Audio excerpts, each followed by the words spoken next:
The people that succeed at manifesting are not delusional, and they're lying to you when they tell you that you have to be. This video is for you if forcing yourself to believe something has never worked for you.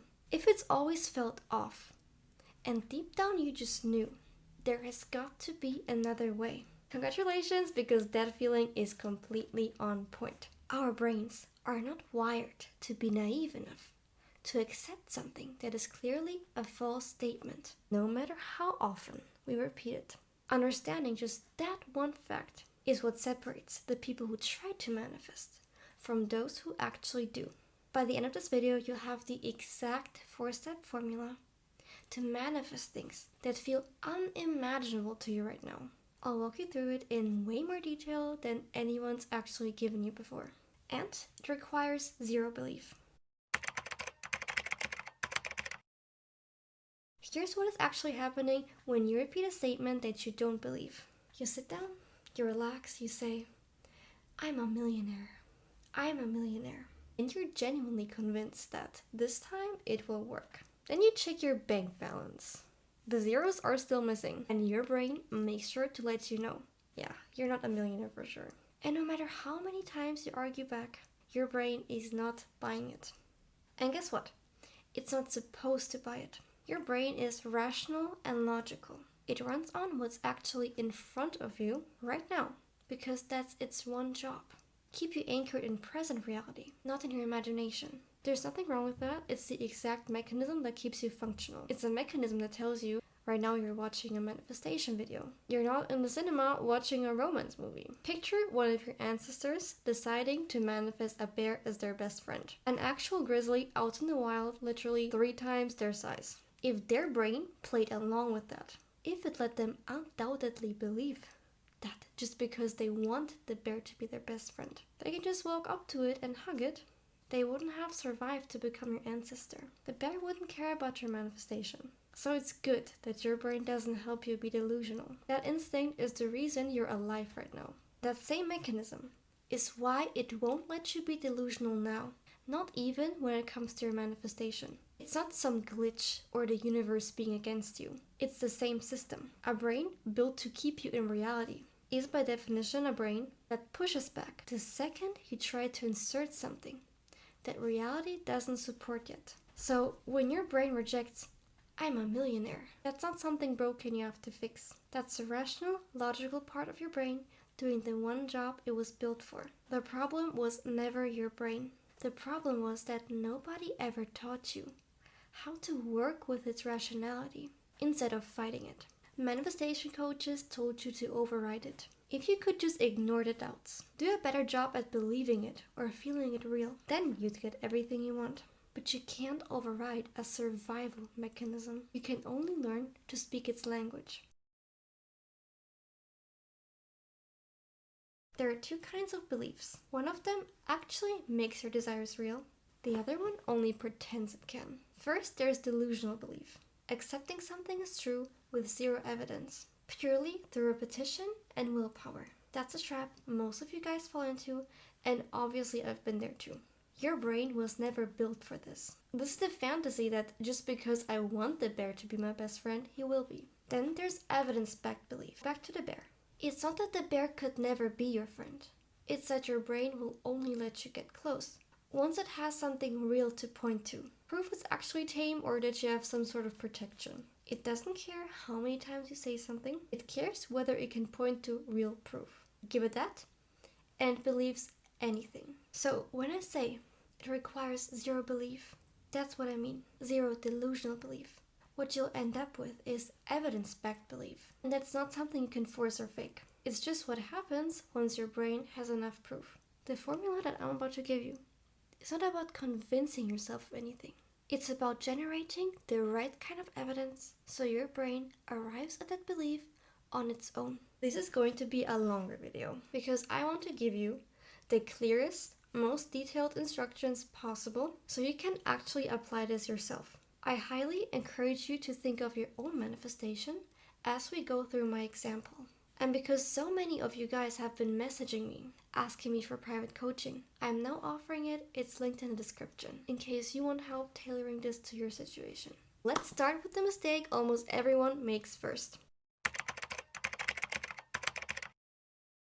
Your brain needs evidence to accept anything as true. You just learned that. Repeating a statement you don't believe was never going to work, because it was describing something false, and a statement without something real behind it isn't evidence. That's delusional belief, and it was destined to fail from the start. So take that seriously for a second. If a fake statement doesn't count as evidence, what else could you try doing? Maybe actions are more convincing to your brain. I mean, it makes sense. Actions are physical proof. But here's where the second mistake sneaks in. Acting as if with the intention of tricking your brain. Acting as if isn't wrong. It can genuinely work and be one of the most effective ways to manifest. The mistake is using it to fake something. Like spending more money on dinner than you can afford, because that's what your millionaire self would supposedly do. Your brain doesn't care if you're being deceitful through words or through actions. It's all the same. Delusional is delusional no matter which form it takes. And your brain is wired to reject that. Here's the mechanism underneath both mistakes. And this is the part I truly want you to understand, because everything else in this video builds on it. You're telling your brain a fantasy, but your brain is actively keeping track of your reality. And your reality is the opposite of that fantasy. That reality is the exact evidence your brain pulls out the second you try to fake a statement or an action. You're a millionaire? Scratch that. It already knows your bank balance. And that's what you're actually doing. Trying to generate evidence from inside that same reality. The same apartment, the same bank balance, the same life. While telling your brain something else entirely. Your brain is not letting you get away with this. It's like walking into a bank for a loan and telling the officer that your account is so loaded. You play golf every day. You have lobster for dinner. While your credit card statement says the opposite. The officer doesn't buy it, and neither does your brain. You can't be the proof and the counter argument. As long as the evidence is coming from you, from your current life, your brain has a receipt that contradicts it. So stop starting with yourself. The starting point has to be completely outside of you. Find a person who already has your desire. Not you in your fantasy. A completely separate person. Existing somewhere in the world. Living your dream as their ordinary reality. Make someone up or base them on a movie character, it really doesn't matter. And I know this might sound completely wrong the first time you hear it, because isn't this supposed to be about me? My desired self? What does a random person have to do with it? But genuinely, think about this. If your current self is the complete opposite of what you're trying to manifest, would it not make the most sense to not start there? That distance, which feels unsettling or weird at first, is the entire point. You need the distance, because your brain has no counter evidence against a person who isn't you. Step 1. Remove yourself from the equation completely. Pick your neutral starting point. Someone who already has your desire. If you don't know a real person that fits, make one up. Write down 5 surface level traits or details about them. Just 5, because that's enough to look at them and say, okay, that's the person that has what I want. I told you I would walk you through it in detail. So here's exactly what I would do. I picked Miranda. I just made her up. She's a millionaire, has a beach house in Spain, works only 10 hours a week, plays tennis daily, and has dinner at fancy restaurants. Just those 5 traits.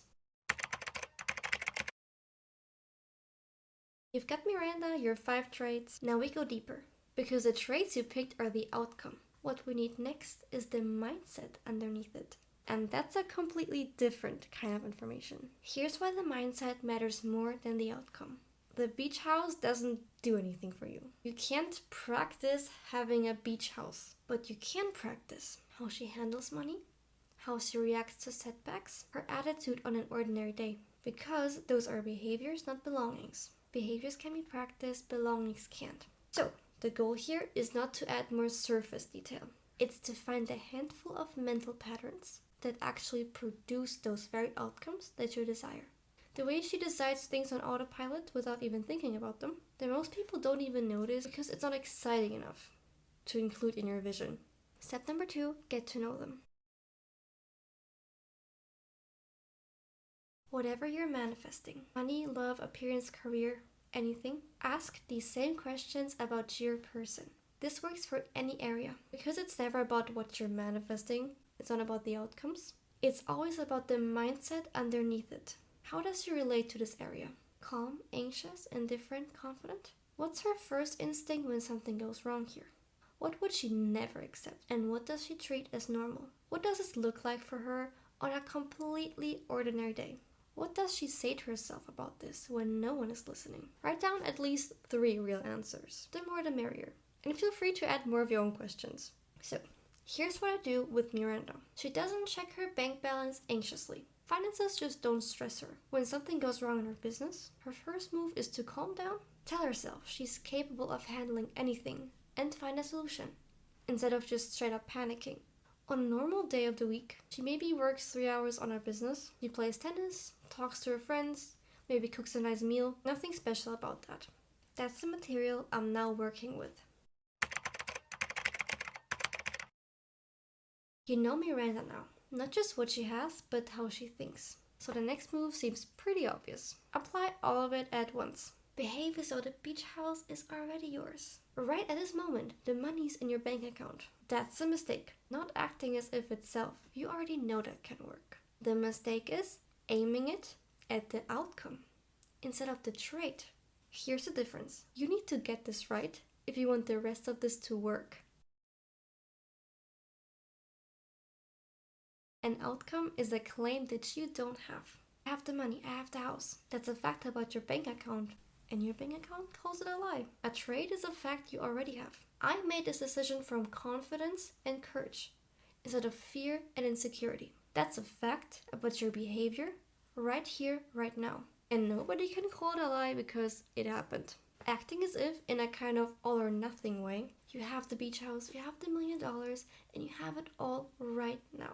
Is always aimed at the outcome. That's why it collapses, the same way a fake statement does. Your brain checks it against your actual bank account and finds nothing there. What you actually need is way simpler than that. Take one thing your Miranda actually does, a real behavior, and do the same thing in your own life. Today, your goal is to replicate Miranda's traits in your own life without claiming her outcomes for yourself. When I say overlap, I mean this concept. Step 3. Identify the overlap that is already factually true about you today. Go back to what you learned about Miranda's mindset in the last step. Forget the beach house. Think of her courage, of her standards, how she deals with failures. Ask yourself, which of these could I genuinely practice today in my actual life regardless of the outcome? Step 3. Find the overlap. Take one mindset detail you wrote down in step 2. Turn it into a small, real action you can take today. Something scaled down to your actual circumstances. It's not meant to be a grandiose gesture. It's supposed to be normal for you. Write it down as a decision that you are making. Here's mine. Miranda doesn't check her bank balance anxiously because money doesn't stress her. I can't fake having her bank balance, but what I can do is stop looking at my bank account with anxiety today and choose to look at it once, calmly, instead of 5 times with panic. Can your brain call it a lie? No, because it actually happened.